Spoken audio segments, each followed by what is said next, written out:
20వ దావీదు కీర్తనలోని కొన్ని మాటలు మనం ధ్యానించుకుందాం. 20వ దావీదు కీర్తన 5వ వాక్యాన్ని నేను చదువుతున్నాను.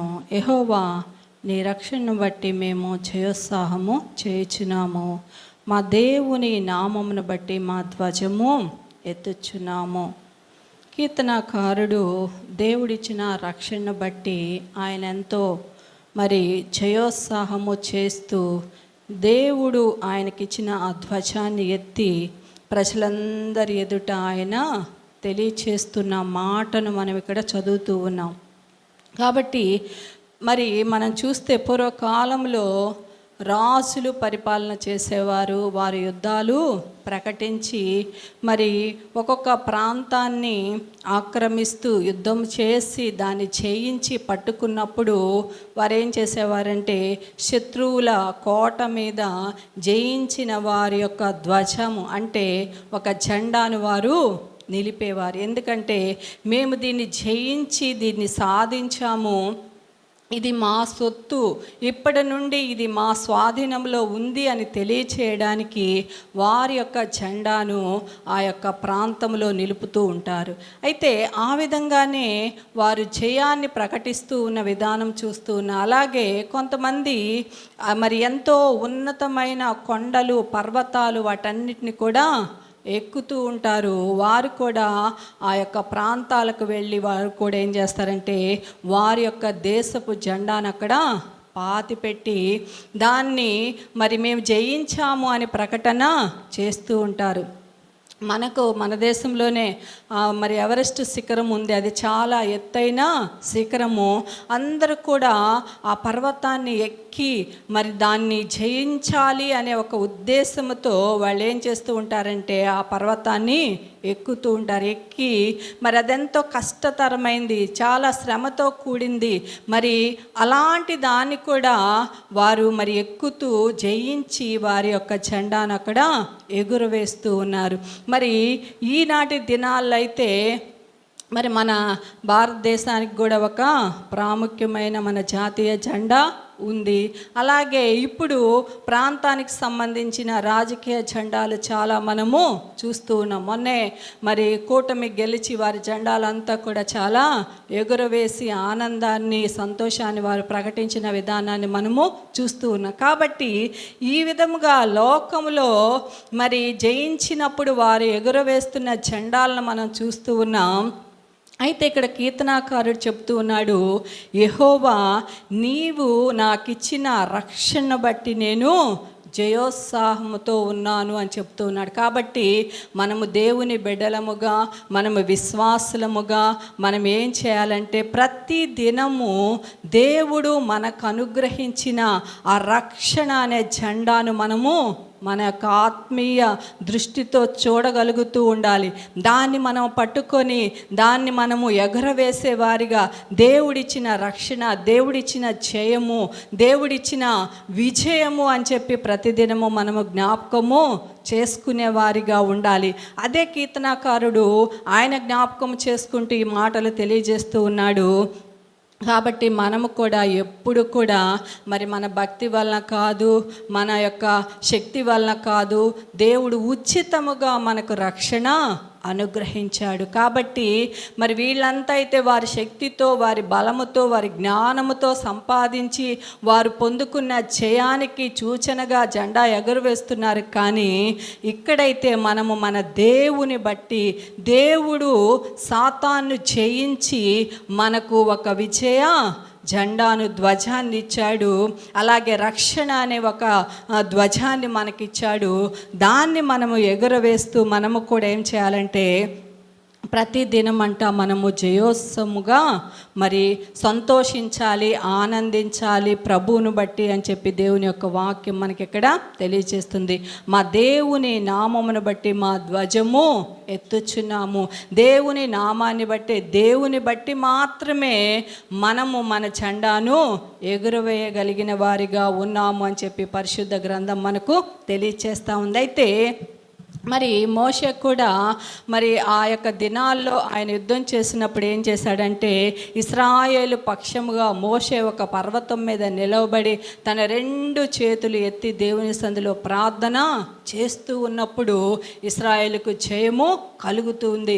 ఎప్పుడైతే మోషే మరి ఆ చేతులు ఎత్తటము మరి బలహీనపడినప్పుడు ఆయన ఇట్లా క్రిందకి దించుతూ ఉన్న సమయంలో మరి ఇశ్రాయేలు ప్రజలు ఓడిపోతున్నట్లుగా గమనించి వెంటనే హూరు అహరోను వెళ్ళి ఆయన 2 చేతులను ఉదయం నుండి సాయంకాలం వరకు ఎత్తిపట్టి ఆ దినాన ఇశ్రాయేలు మరి ఒక జయాన్ని పొందుకున్నారు. అదే మనం చూస్తే నిర్గమకాండంలో 14వ అధ్యాయము 17వ అధ్యాయము 15వ వాక్యంలో చూస్తే నిర్గమకాండంలో మోషే మరి అక్కడ నిర్గమకాండం 17వ అధ్యాయము 15. తరువాత మోషే ఒక బలిపీఠమును కట్టి దానికి యెహోవా నిస్సి అని పేరు పెట్టెను. కాబట్టి అక్కడ కలిగిన జయాన్ని బట్టి మోషే ఒక బలిపీఠాన్ని కట్టి దానికి ఒక పేరు పెట్టి మరి జయధ్వజాన్ని అక్కడ ఎగురవేసినట్లుగా మనము చూస్తూ ఉన్నాం. కాబట్టి దేవుడే మన పక్షముగా చేసే కార్యములు, దేవుడే మన పక్షముగా మరి క్రియ చేస్తూ ఉన్న విధానాన్ని మనము చూస్తూ ఉన్నాం. ఇశ్రాయేలు ప్రజలకు తోడై ఉన్నట్లుగానే నేటి దినాల్లో కూడా మనకు దేవుడు తోడుగా ఉన్నాడు. ఆయన మనకు ముందు వెళ్ళుచు మార్గాన్ని సరళము చేసే దేవుడుగా ఉన్నాడు. అందుకనే ఎర్ర సముద్రం దగ్గరకు వచ్చినప్పుడు కూడా ఆయన ఏమన్నంటే, యెహోవా మీ పక్షముగా యుద్ధము చేయను కనుక మీరు ఊరక నిలుచుండి చూడుడి అని చెప్తూ ఉన్నాడు.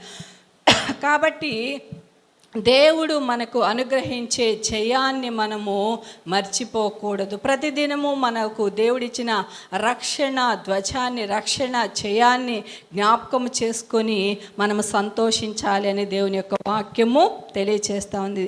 అలాగే 7వ వాక్యాన్ని మనం చదివితే, కొందరు రథములను బట్టియు కొందరు గుర్రములను బట్టియు అస్సేపడుదురు, మనమైతే మన దేవుడైన యెహోవా నామమును బట్టి అతిశయపడాలి అని చెప్పి దేవుని యొక్క వాక్యము తెలియజేస్తున్న. లోకంలో ఎన్నో మనకు ఉండొచ్చు, మనకి ఏమున్నా ఏది లేకపోయినా అవన్నీ కూడా మనకు ఉన్నవి అని మనం అతిశయ పడకూడదు అని చెప్పి దేవుని యొక్క వాక్యము తెలియచేస్తూ ఉంది.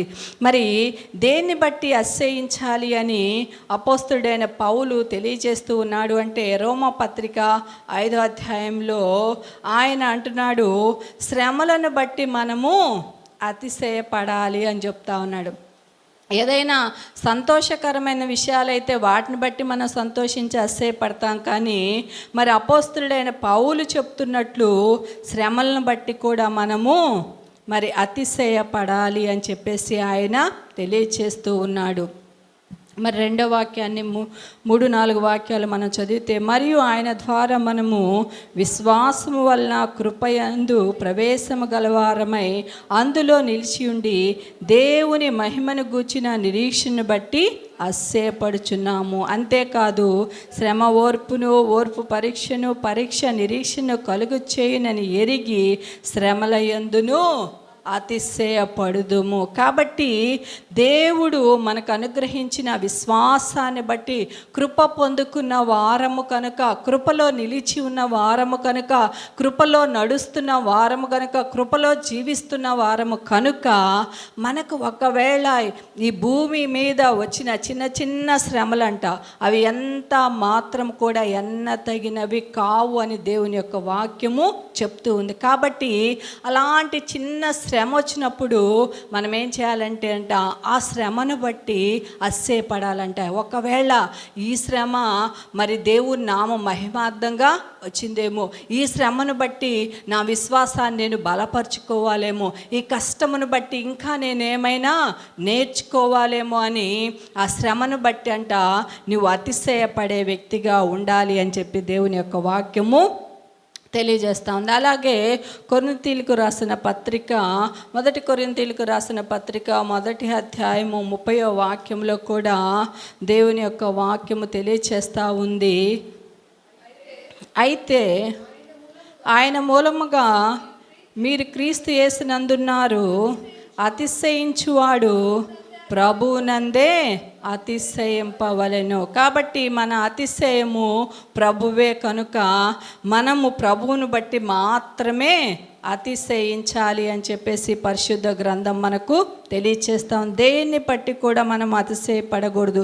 మనకు శ్రమ వచ్చినా దాన్ని బట్టి కూడా సంతోషించే వారిగా ఉండాలి అని చెప్పేసి దేవుని వాక్యము తెలియజేస్తుంది. అలాగే 2 కొరింథీయులకు రాసిన పత్రిక 12వ అధ్యాయము 9వ వాక్యంలో కూడా ఒక మాటను మనం చదువుకుందాం.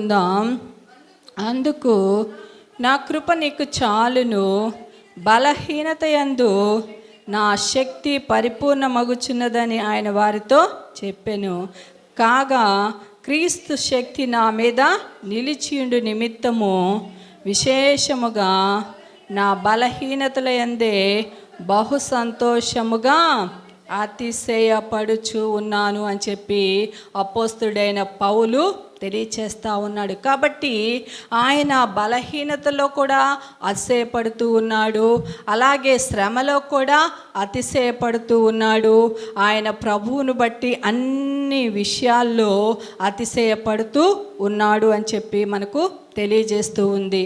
అలాగే మరి ఆ గలతీయులకు రాసిన పత్రిక 6వ అధ్యాయము 14వ వాక్యంలో కూడా అపోస్తుడైన పౌలు మరొక మాటను మనకు తెలియజేస్తూ ఉన్నాడు. అది కూడా మనం చదువుకుందాం.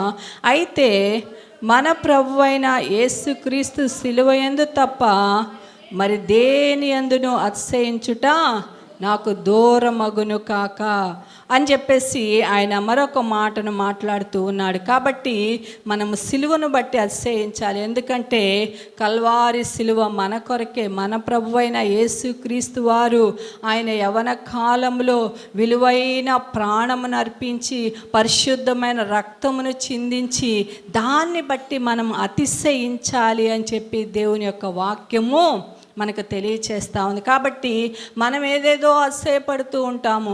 మనము జ్ఞానవంతులమని అతిశయపడుతూ ఉంటాం, మరి మనం విద్యావంతులమని అతిశయపడుతూ ఉంటాం, మనకేదో బిల్డింగ్స్ ఉన్నాయని అతిశయపడుతూ ఉంటాం. అవన్నీ కాదు. నువ్వు దేన్ని బట్టి అతిశయపడాలి అంటే సిలువను బట్టి, మన ప్రభువైన యేసుక్రీస్తుని బట్టి మాత్రమే మనం అతిశయపడాలి. అలాగే ఆయన మనకు అనుగ్రహించిన అమూల్యమైన ఉచితమైన రక్షణను బట్టి మనమంతా కూడా అతిశయించవచ్చు అని దేవుని యొక్క మాటలు మనకు తెలియజేస్తూ ఉన్నాడు.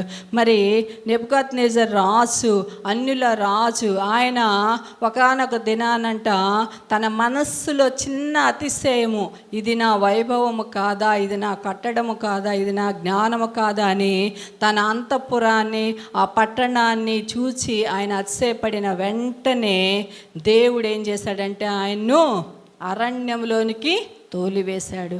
మరి ఆ యొక్క మానవ మనస్సును తొలగించి మరి మృగపు మనస్సును ఆయనకు ఇచ్చాడనమాట. ఆయన గడ్డి మేస్తూ ఉన్నాడు. రాజు సింహాసనాన్ని విడిచిపెట్టి వెళ్ళి గడ్డి మేస్తూ ఉన్నాడు. కాబట్టి అంత గొప్ప మహారాజే గడ్డి మేసాడంటే మనం ఎంత మాత్రం కూడా ఆ అతిశయపడవలసిన అవసరము లేదు. కాబట్టి మనము మన దేవుని బట్టి అతిశయపడడానికి మనకు ఒక గొప్ప మార్గాన్ని దేవుడు ఏర్పాటు చేశాడు. కాబట్టి మనము దేన్ని బట్టి అతిశయపడాలో దాన్ని బట్టి మాత్రమే అతిశయపడాలి. అది మన ప్రభువైన యేసుక్రీస్తు మాత్రమే, ఆయన సిలువ మాత్రమే. దాన్ని బట్టే మనం అతిశయపడాలి అని దేవుని యొక్క వాక్యం మనకు తెలియచేస్తూ ఉంది. దేవుడి కొద్ది మాటలు దీవించునుగాక. ఆమేన్.